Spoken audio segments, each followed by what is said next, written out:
আসসালামু আলাইকুম। স্বাগত বিডি মেঘনা নিউজ 24 সংবাদে। সাথে আছি আমি সঞ্জিত আক্তার স্মৃতি। শুরুতেই জানিয়ে দিব সংবাদ শিরোনাম, এরপর বিস্তারিত।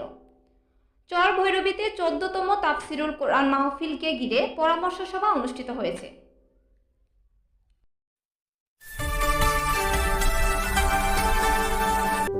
বিডি মেঘনা নিউজ 24। শুনছিলেন সংবাদ শিরোনাম, এবার বিস্তারিত।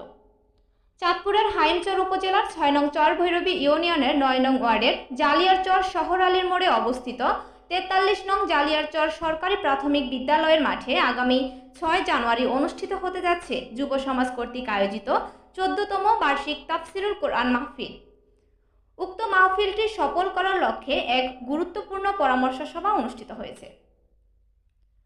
অনুষ্ঠানে সভাপতিত্ব করেন ঢাকার বিশিষ্ট ব্যবসায়ী, সমাজসেবক, শিক্ষানুরাগী এবং মাহফিলের সভাপতি আলহাজ মোহাম্মদ গোলাম মাবুদ হাওলাদার। সঞ্চালনা করেন হযরত মাওলানা সাইফুদ্দিন।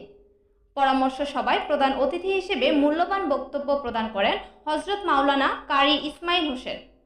পবিত্র কোরআন থেকে তেলাওয়াতের মাধ্যমে সবার কার্যক্রম শুরু করেন মাওলানা ফরহাদ হোসাইন।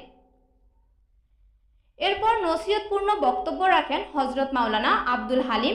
আলোচনা সভায় আরও উপস্থিত ছিলেন হাফেজ মাওলানা মোহাম্মদ সাইফুল ইসলাম, চর ভৈরবী ইউনিয়ন বিএনপির সহ সভাপতি মিজানুর রহমান প্রধানিয়া, 9 নং ওয়ার্ড বিএনপির সভাপতি মাইনুদ্দিন ব্যাপারী, 7 নং ওয়ার্ড বিএনপির সভাপতি খোকন তালুকদার, চর ভৈরবী ইউনিয়ন স্বেচ্ছাসেবক দলের সাধারণ সম্পাদক আব্দুল লতিফ মাঝি, সাংগঠনিক সম্পাদক নূর মোহাম্মদ শেখ, পল্লী চিকিৎসক লিটন মাঝি ও মাস্টার মোহাম্মদ নাসির উদ্দিন ব্যাপারী সহ এলাকার গণ্যমান্য ব্যক্তিবর্গ এবং মাহফিল কমিটির সদস্যরা উপস্থিত ছিলেন। বক্তারা বলেন, মাহফিলকে সুন্দর ও সুশৃঙ্খলভাবে পরিচালনা করতে সকলের সার্বিক সহযোগিতা অত্যন্ত গুরুত্বপূর্ণ। তারা বিশেষভাবে আলোকসজ্জা, মাইক ব্যবস্থা, নিরাপত্তা, মাঠ প্রস্তুতি এবং আর্থিক সহযোগিতার বিষয়গুলোকে গুরুত্বের সঙ্গে বিবেচনা করার আহ্বান জানান। যুব সমাজের এই মহৎ উদ্যোগকে স্বাগত জানিয়ে বক্তারা আরও বলেন, ধর্মীয় মাহফিল মানুষের আত্মশুদ্ধি, সামাজিক বন্ধন সুদৃঢ় করা এবং নৈতিক মূল্যবোধ জাগ্রত করার ক্ষেত্রে গুরুত্বপূর্ণ ভূমিকা রাখে। তাই শান্তিপূর্ণ ও মর্যাদাপূর্ণ অনুষ্ঠান আয়োজনের লক্ষ্যে সবাইকে ঐক্যবদ্ধভাবে কাজ করার আহ্বান জানানো হয়। পরামর্শ সভা শেষে উপস্থিত সকলেই আগামী 6 জানুয়ারি তাফসিরুল কোরআন মাহফিল সফল করতে স্বতঃস্ফূর্তভাবে সার্বিক সহযোগিতার আশ্বাস প্রদান করেন। কোনো সুপারিশকারী পাওয়া যায় না, সেই দিন তোমার যদি কোনো অপরাধের কারণে, অন্যায়ের কারণে, গুনাহের কারণে যদি তুমি শাস্তিযোগ্য হয়ে যাও, তখন দুনিয়ার জীবনের এই ব্যবসা আমার সাথে তোমরা যেটা করেছো, আমার পথে ব্যয় করেছো দিয়েছে, সেখান থেকে তোমরা খরচ করো। এখন রিজিকটা কি? রিজিক বলতে আমরা তো মনে করি নদীর থেকে মাছ উঠায় বিক্রি করলে টাকা পয়সা পায়, সেটা একটা রিজিক। আবার মনে করি জমিনে যখন ধান চাষ করি, বীজ বপন করি, সেখান থেকে ধান আসে, সেটা একটা, হ্যাঁ এগুলোও রিজিক, ঠিক আছে। কিন্তু এই সব কিছু পাওয়ার জন্য সবচেয়ে বড় রিজিক মাছ ধরে বিক্রি করতে পারবেন। আপনার যদি হাত পা, আপনার যদি অঙ্গ প্রত্যঙ্গ, আমার দেহ মন, আমার সুন্দর কোনো ব্যবহার দিয়া যখন তুমি দিনের জন্য, কোরআনের জন্য, কোরআনের তাফসীরের মাহফিলের জন্য এবং আমার দিন, আমাদেরকে মাহফিল কমিটির সাথে এবং মুরব্বীদের সাথে, সভাপতি, সেক্রেটারি, পরিচালকদের সাথে যোগাযোগ করে ব্যবসা বাণিজ্য থাকবে না, বন্ধু বান্ধবের সহযোগিতা থাকবে না, কারণ সুপারিশ যখন পাওয়া যাবে না, সেই দিন তোমাকে নাজাত দেওয়ার জন্য দুনিয়ার জীবনে বেশি পরিমাণে অর্থ সম্পদ ব্যয় করে আসো, তাহলে এই উসিলায় আমি আল্লাহ রাব্বুল আলামিন তোমাদেরকে পরকালীন জীবনে নাজাতের ব্যবস্থা করে দেব। সুবহানাল্লাহ।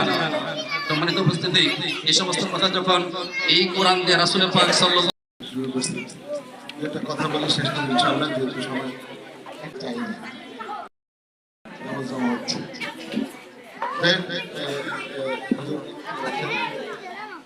আলহামদুলিল্লাহ মাহফিল হবে মজুর, হ্যাঁ, তারপরে কাল কি খাবে না খাবে এটা কিন্তু চিন্তা করার সুযোগ আগে দেখেন। হ্যাঁ, যারা আমাদের সাহাবী ছিলেন কত কষ্ট করছে, কালকে কি খাবেন ওই কিন্তু সংসার তাদের ছিল না, ওরা খাওয়াইছেন, খাওয়াইছেন না, কিন্তু প্রাণী কেউ দেখেন না। হ্যাঁ, পাখিগুলো আটকাবেন, এতটুকু আশাবাদী রেখে আমরা কাজ করে যাবো।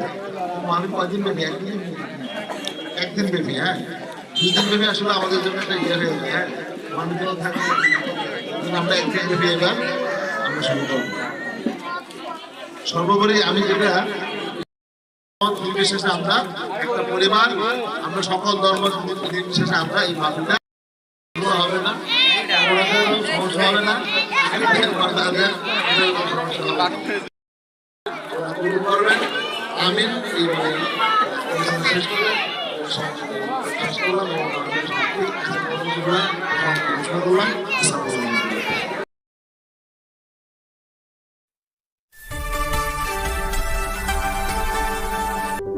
BD Mehna News 24